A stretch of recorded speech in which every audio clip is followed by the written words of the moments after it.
Hey, I'm Madison Mary and welcome back to my channel. Today I have my January TBR.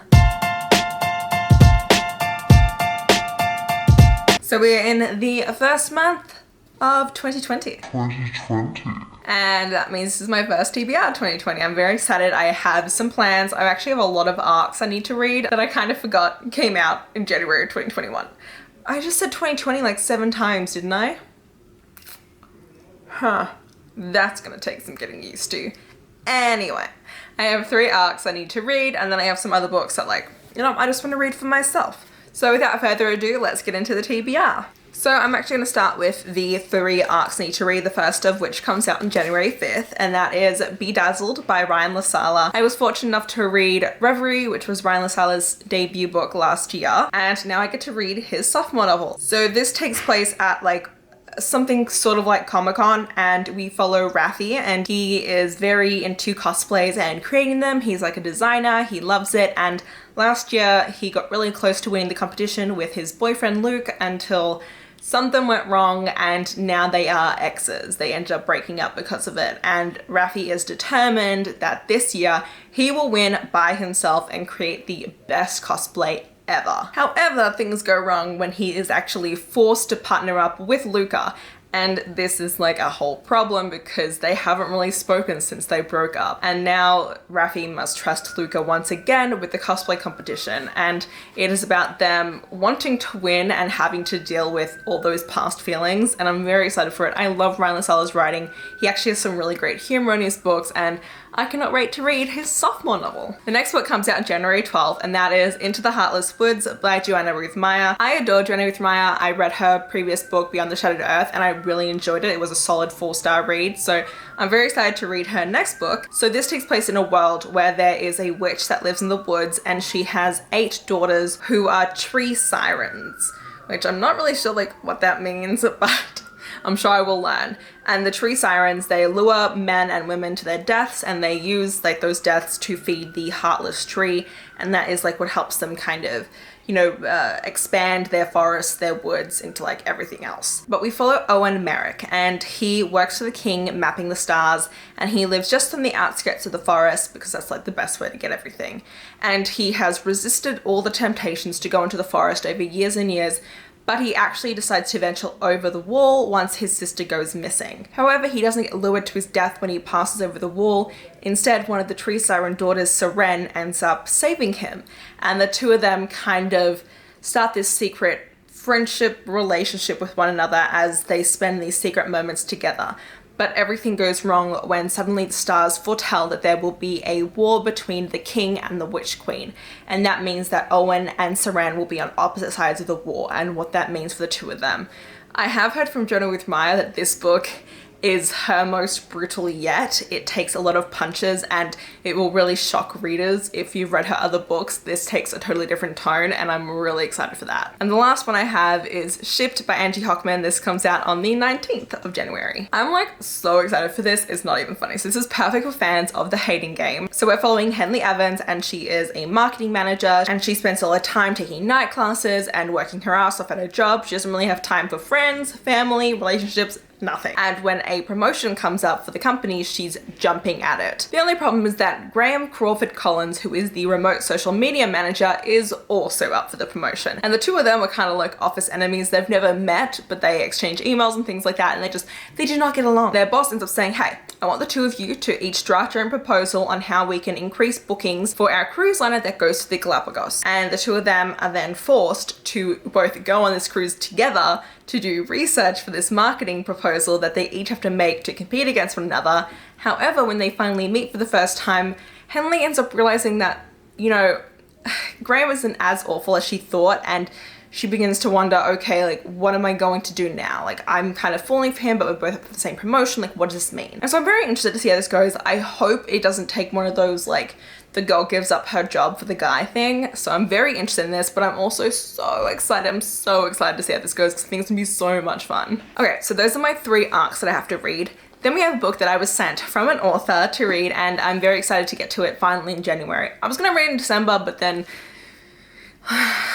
life. That is Queen of Empire, and this is by H.R. Moore. This is the first in the Relic trilogy. So we follow Anita, and she has the rare ability to see other people's energies, which is very coveted in this world. But when the descendants, who I'm guessing are like princes, like something, arrive in the Empire, she ends up attracting their attention. However, once the two of them arrive in the Empire and the three of them end up kind of crossing paths, there is the murder of the ruling descendant. And this is a huge problem because it then sets into motion a bunch of conspiracies and events, and Anita ends up having to make a choice. She either has to help her friend and end up betraying the person she loves, or she has to let the people of the Empire starve. And it's this whole...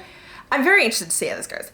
I'm a little confused as to exactly how this is all going to work. I feel like it's a very detailed synopsis of the plot on the back, and I feel like that's a lot of information to kind of take in all at once, but it's enough that I really am intrigued to see how this goes, and I feel like it's definitely going to have fantasy romance elements to it, which is one of my favorite genres, and yes. So this is another book I'm definitely reading. So those 4 books I just mentioned are like 1010% like I'm gonna read them. And then these next 2 books are ones that like I really want to read, but they're not a priority compared to these first 4. The first of which is The Duke and I, which is the Bridgerton book by Julia Quinn.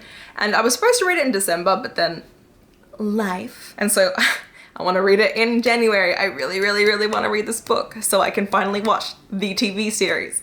I refuse to watch TV series before I read the book.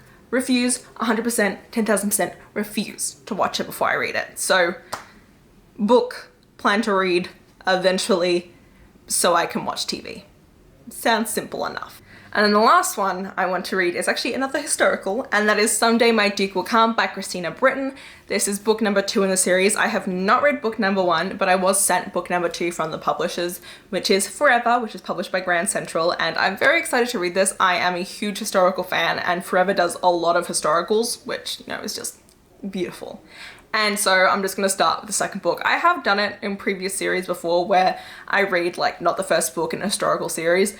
I do prefer to like start from the beginning and make my way, but you know, it's not the end of the world. So following Lady Clara Ashford, and the first book followed her younger sister, and this is her story. So many years ago she was deceived or taken advantage of by a rogue, and she gave in and lost her innocence, and ever since then she has vowed that she, you know, even if someone would marry her, she never will marry. She has decided she's just going to become a caregiver for the family. She doesn't want to have anything to do with the romantic field. However, when Quincy, the newly appointed Duke of Reigate, ends up coming to her door and asking if she will help him be his fake fiance, she ends up saying yes, because he is her brother's best friend, and she sees that there's a lot of difficulties going on because there's this duchess who is trying to go after him for his fortune, and he just doesn't want to do that, so he needs a fake fiance. And so the two of them end up having this like fake relationship, and I'm so excited. I love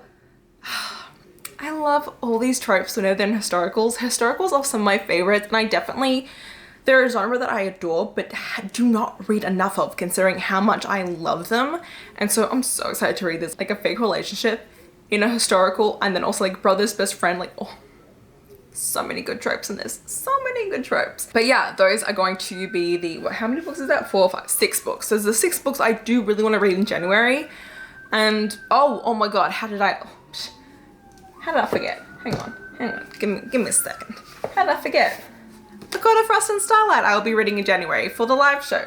For those of you who are wondering about the live show for Court of Wings and Ruin, we will be coming out with that soon. It is probably going to be middle towards the end of January, but it will be coming and it will be on my channel, so I will let y'all know like when that's going to be. But I do need to read this because the live show for A Court of Frost and Starlight will be the first Saturday of February, because A Court of Silver Flames comes out like the 2nd week of February, so we want to get this done right before then, and I'm so excited.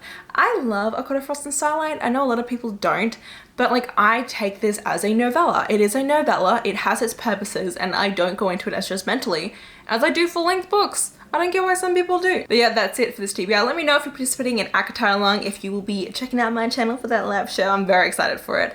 And yeah, that's it for this video. If you did enjoy it, please hit the like button down below if you want to see more of me. Subscribe to my channel, and until next time, thanks a bunch. Bye!